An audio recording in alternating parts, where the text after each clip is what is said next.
Jean-Michel Carrois, notre correspondant permanent en République dominicaine, est à l'antenne avec nous en visioconférence et va nous parler un peu de ce regain de tension qui existe entre la République dominicaine et Haïti. Bonsoir Jean-Michel Carrois.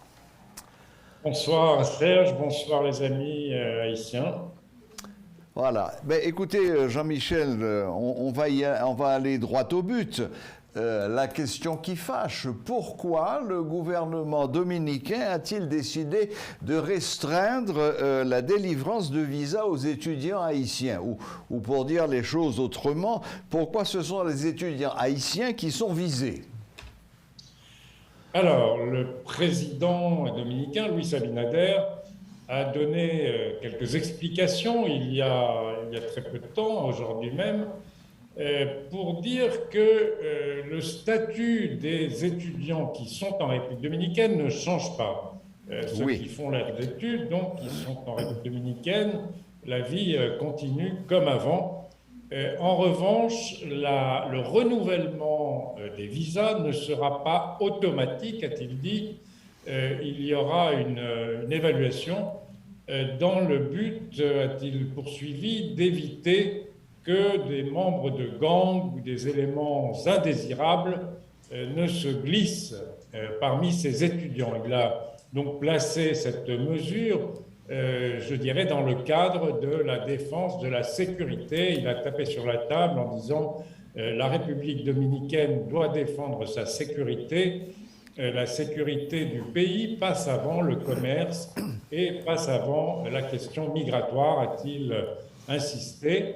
Et il a également dit que, donc il a rappelé que 3500 militaires supplémentaires avaient été déplacés en direction de la frontière, ce qui porte à plus de 12 000, donc le nombre de militaires déployés tout au long de la frontière.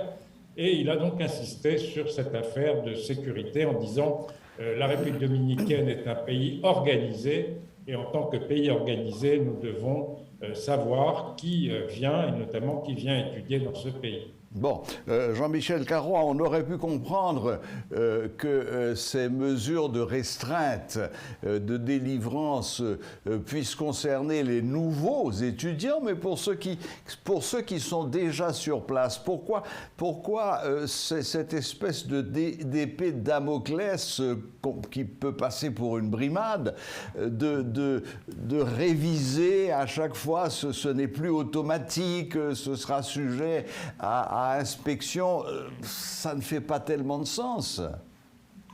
Non, vous avez raison, il faut voir tout ça dans le cadre donc, de cette tension qui a donné lieu à une déclaration du ministre des Affaires étrangères haïtiennes, du ministre haïtien des Affaires étrangères, excusez-moi, Claude Joseph, qui a comparé la situation de sécurité en République dominicaine et en Haïti, ce qui a été évidemment mal perçu, mal reçu ici, car évidemment, quand on voit toutes les informations quotidiennes sur la violence des gangs, sur les enlèvements, sur tout ce qui se passe en Haïti, on ne peut pas comparer. Il y a certes des crimes, il y a certes de la délinquance, mais ce n'est pas comparable, et c'est ce qu'évidemment ont soulevé, ont relevé tous les commentaristes, tous les éditorialistes ces jours-ci. Oui, mais Jean-Michel Carrois, encore une fois, le ministre Claude Joseph, c'est pas lui qui a inventé, il s'est contenté, bon, c'est peut-être là qu'il y a une faute un peu diplomatique, mais il s'est contenté de reproduire ou de diffuser, de divulguer une mise en garde du State Department, et c'est le State Department qui a fait allusion à la montée de la criminalité en terre voisine, et demandant donc aux deux républiques de travailler à rétablir un certain climat sécuritaire. Oui, alors là, il y a une petite confusion entre les raisons de sécurité et les raisons de santé publique. La légère remontée des cas de Covid ces dernières semaines en République dominicaine ont motivé la mise en garde des autorités états-uniennes. mais il n'y a pas eu, en ce qui concerne la délinquance, de signalement particulier. Il n'y a pas eu d'augmentation notable de la délinquance et de la criminalité au cours des derniers temps. Mmh. D'accord. Bon, comment voyez-vous l'évolution des choses? Est-ce que vraiment vous sentez qu'il y a un regain de tension entre les deux pays? Écoutez, oui, sans nul doute, il y a des propos qui sont échangés. Il y a le ministre de l'Intérieur dominicain, Chuvaldes, qui a répliqué au ministre des Affaires étrangères, Claude Joseph. On sent qu'il y a effectivement un certain nombre de propos qui ne sont pas forcément des propos d'apaisement. Je crois qu'il faut replacer ça dans le contexte de la crainte de la République dominicaine que ce qui se passe, la crise haïtienne, l'approfondissement de la crise haïtienne ne déborde vers la République dominicaine. Je crois qu'il y a effectivement cette crainte qui est indéniable.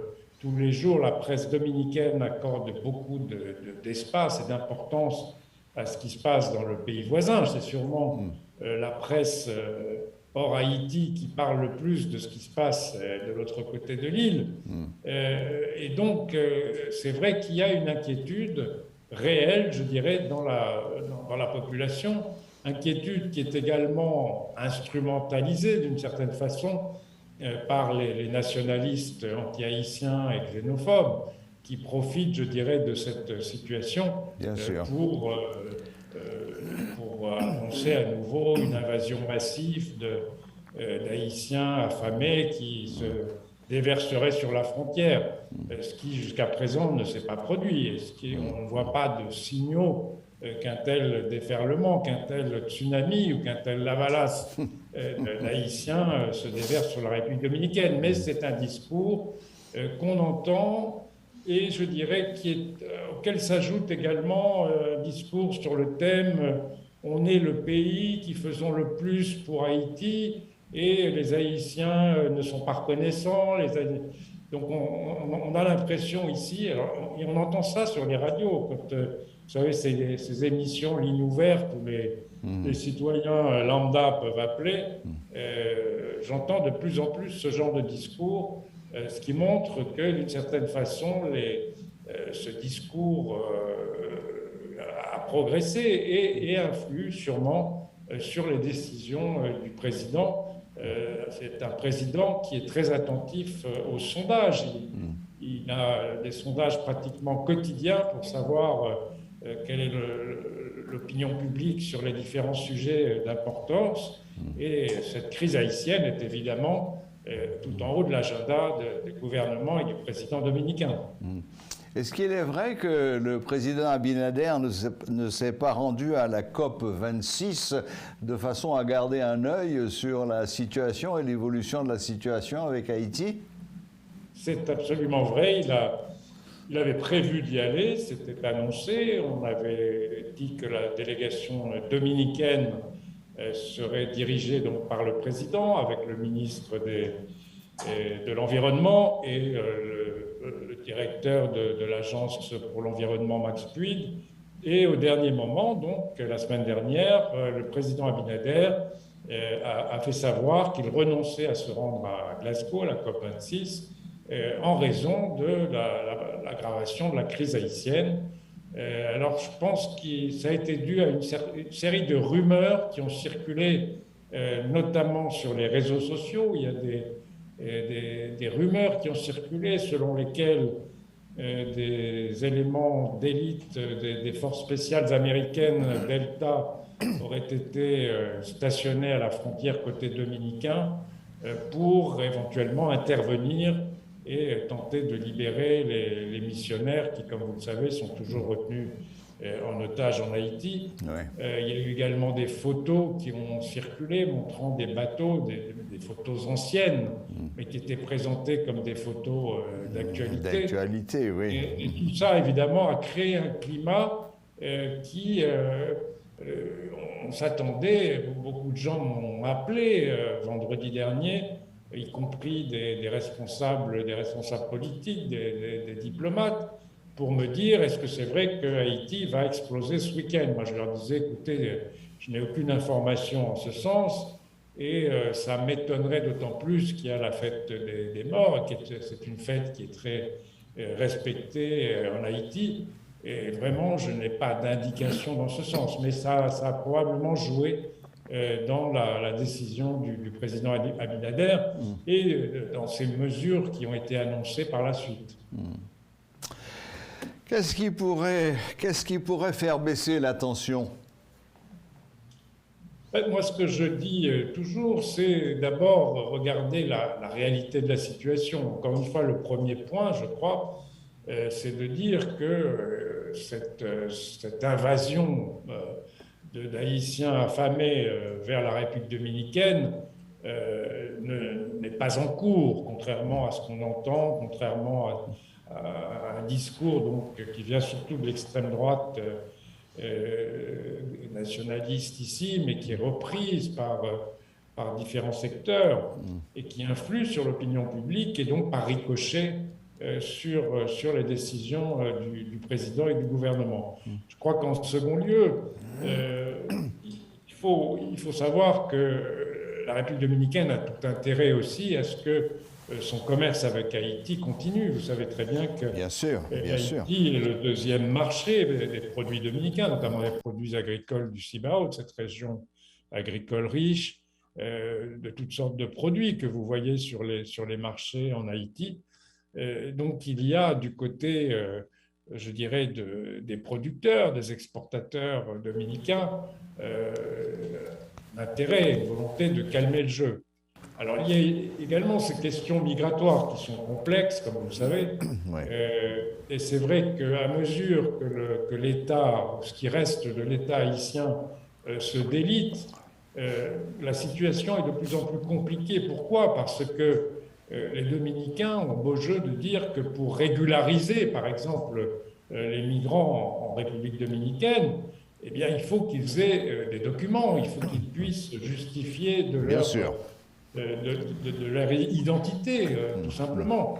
Or, beaucoup d'entre eux n'ont pas ces documents et les obtenir, malgré les efforts qu'il faut souligner de l'ambassadeur Smith-Augustin, qui, je crois, sincèrement, essaye d'accélérer les délivrances de passeports et de documents d'identité. Malheureusement, l'État haïtien derrière ne suit pas. Et j'ai des exemples précis de personnes qui n'ont pas pu être régularisées parce qu'ils n'avaient pas ces documents provenant de l'État haïtien. Oui, ça c'est un problème récurrent qui dure depuis des décennies. Bien, écoutez, mais c'est extrêmement grave, bien entendu, bien sûr. Non, et je dis qu'il s'est aggravé ces derniers... Et qui s'est aggravé, oui, oui, absolument. Bon, peut-on encore parler d'État haïtien? C'est ça la question la plus simple. C'est la question. Eh oui, il est parti. Bien, écoutez, Michel Caron, encore une fois, merci infiniment. Merci de vous être rendu disponible pour nous éclairer sur cette montée de tension. Merci encore de la clarté et de la précision de vos réponses. Et bonne fin de journée. Merci, vous de même, et bonjour à tous les amis. D'accord. Voilà, c'était Jean-Michel Carrois, notre correspondant permanent en République dominicaine, qui faisait le point sur l'état actuel des relations entre Haïti et la République dominicaine.